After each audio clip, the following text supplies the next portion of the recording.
មានសត្វខ្លាមួយវាដាច់សង្វែងដើររកចាប់អ្វីមិនបានសោះខំដើរស្វែងណាស់ទៅប្រទះនឹងសត្វអកមួយកំពុងតែយំលឺសូរអកអូអូទុំលឿដើមព្រឹក្សាមួយនៅមាត់ត្រពាំងខ្លាក្រឡេកមើលទៅឃើញគិតក្នុងចិត្តថាធ្វើមិនដិតនឹងចាប់អានេះបានណាបើវានៅខ្ពស់ម្លេះបើអញឡើងទៅមុខជាវាឃើញហើយហាទៅកាលណានឹងចាប់វាបានខ្លាអង្គុយចាំមើលកិច្ចកលសត្វអកនោះឯសត្វអកនោះកាលណាទុំហើយភ្នែកវាតែងរំពៃមើលទៅបង្ហែត្រីក្រែងមានត្រីបន្លាកខ្លួនឡើងនឹងចាប់យូរបន្តិចមានត្រីមួយផុសឡើងពីក្នុងទឹកអកស្ទុទៅចាប់បានត្រីនោះយកមកធ្វើជាចំណីវាទៅខ្លាឃើញអកធ្វើដូច្នោះក៏គិតក្នុងចិត្តថាយើ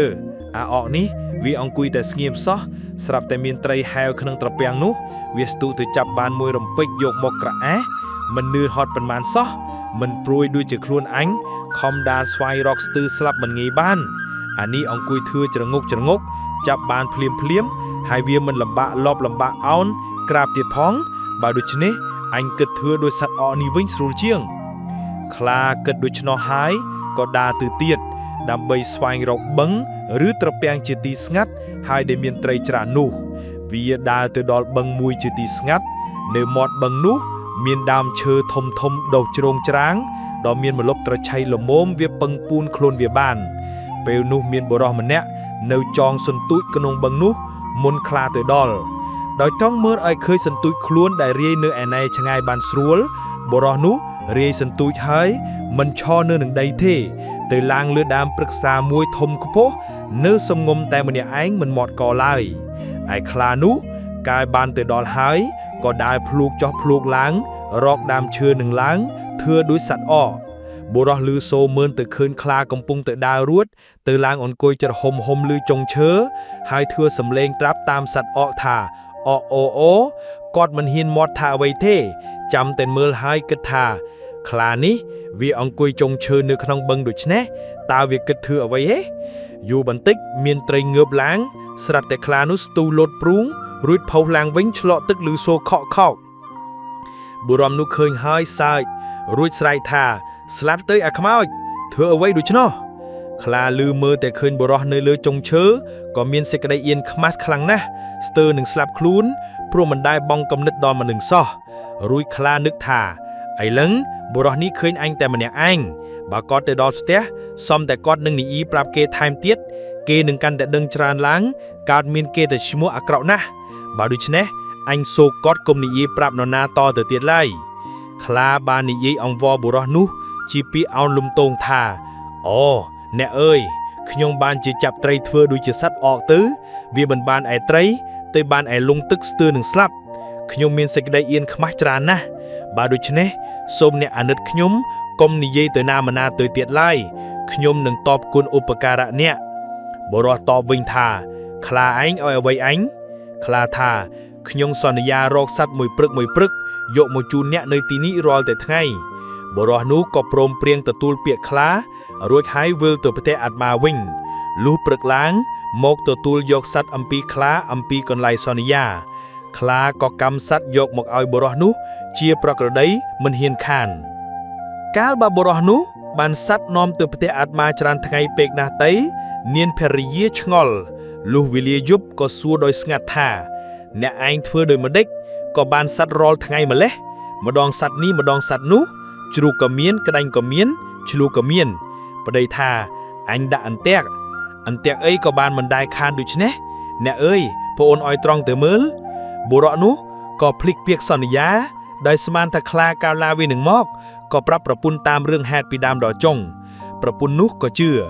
លុះព្រឹកឡើងបុរសទៅយកសត្វអំពីខ្លាដោយសពដងលក់ទៅដល់ស្រាប់តែឃើញខ្លាអង្គុយច្រហុំចាំនៅកន្លែងនោះលុះបុរសដើរទៅខ្លាប្រាប់ថាបុរសឯងមកហើយអញនៅចាំទេអញនឹងស៊ីឯងត្បិតកាលនិយាយគ្នាមុននោះអញហាមថាកុំនិយាយប្រាប់គេតទៅទៀតអញសោកឲ្យសត្វមួយរតែថ្ងៃឥឡូវមិនដេចក៏និយាយប្រាប់គេ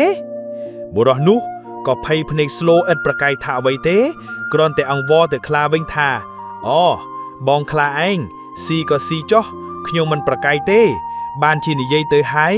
តែបើមួយថ្ងៃនឹងស្លាប់រស់ ខ្ញុំសូមទៅជួបប្រពន្ធសិននឹងបានប្រាប់ឲ្យគេដឹងផងខ្លាក៏ព្រមថាទៅក៏ទៅចុះតែឲ្យឆាប់ត្រឡប់មកវិញអញស្ដោះទុកមាត់ចាំតែស្ងួតទុកមាត់អញតាមទៅស៊ីទាំងប្តីទាំងប្រពន្ធទុកធ្វើអីមនុស្សនិយាយមិនទៀងបុរសនោះក៏នៅទាំងសោកសៅក្នុងចិត្តព្រោះតែមាត់មិនចិត្តបានជាខ្លាវាស៊ីទៅក៏ប្រាប់ប្រពន្ធតាមរឿងហេតុនោះហើយថាឥឡូវនៅមិនបានទេត្បិតខ្លាវាចាំតែយូរវានឹងស៊ីទាំងអស់គ្នាប្រពន្ធក៏យំសោកស្រណោះគ្នាទៅវិញទៅមកស្ដាយគំនិតប្តីក៏លាភរិយាចេញចាក់គ្រឹះស្ថានដែលមកតាមផ្លូវយំបណ្ដាលផងដល់ពាក់កណ្ដាលផ្លូវប្រទះនឹងទន្សាយសួរថាបុរសឯងដើរទៅណាយំផងដូច្នេះមានទោសទុកដូចម្ដេចបុរសនោះថ្លែងឲ្យទន្សាយស្ដាប់សពគ្រប់ប្រការតាមហេតុនោះទន្សាយឆ្លើយថាអូបើដូច្នេះភ័យអ្វីបុរសឯងទៅរកតែចេកមួយស្និតមកទៅផ្លាច់អ្វីអាខ្លាកំព្រាវនោះបុរសនោះត្រេកអរក៏មនីរត់ទៅរកបានចេកមួយស្និតហើយជូនទៅលោកសុភាទន្សាយថាខ្ញុំជូនលោកសូមឲ្យលោកសុភាជួយខ្ញុំឲ្យរស់ជីវិតផងតែបន្តិចទៀតខ្លាវាតាមមកស៊ីខ្ញុំហើយសុភាទន្សាយថាអ្នកឯងទៅជាមួយនឹងយើងចាំមើលខ្លានោះឲ្យជាក់រួចសុភាទន្សាយរកដំបូកមួយយ៉ាងខ្ពស់ឡើងទៅអង្គុយលើដំបូកនោះដើម្បីមើលទៅឲ្យបានឆ្ងាយឯខ្លានោះកាលចាំបុរសនោះយូរពេកក៏តាមមកប្រាថ្នានឹងកម្មស៊ីទាំងពីរញាក់ព្រោះខុសសន្យាគ្នាពីរលើកហើយវាដើរម្នាក់ឯងតាមផ្លូវរលេះរលាំងមកដល់ទៀបដំបូកបុរសនោះឃើញក៏ប្តឹងសុភាទន្សាយទៀតថាណែមកហើយលោកសុភាទន្សាយប្រាប់ថាកុំមាត់ចាំវាមកជិតសិននឹងមើលវាឲ្យជាក់សុភាទន្សាយក៏ព្រុងបកជែកមួយនឹងពុំឲ្យមាំដល់មកជិតសុភាសួរថាត្រង់ណាបងខ្លាថាណាត្រង់នឹងណាមាត់ស្រែកពីត្រង់នោះណាសុភាពុំជែកនៅក្នុងមាត់ស្រែកថាអាស្វាក្រញ៉ាំជំពាក់បំណុលអញ 4-5 ឆ្នាំដឹកអាខ្លាសង្គោមួយឲ្យអញអែមមើលមកយ៉ាត់អាស្វានេះមើលខ្លាលឺដូច្នោះក៏ស្ទុះរត់ភីងទៅស្វាខាត់ពុំស្ដាប់ហើយគិតខឹងចិត្តថាអាស្វានេះវានាំអញមកផាត់បំណុលទេស្វាស្រែកថាបងខ្លាឈប់សិនខ្លាក៏មិនព្រមដោយចូលចិត្តថាច្បាស់ជាស្វាយកខ្លួនមកផាត់ឲ្យគេហើយរត់ទៅឆ្ងាយទាន់តែស្វានោះរំដុំនឹងឈើនឹងដីស្លាប់ខ្លួនខូចអាសាឥតកាមាត់មានគ្របដបមានឆ្នុក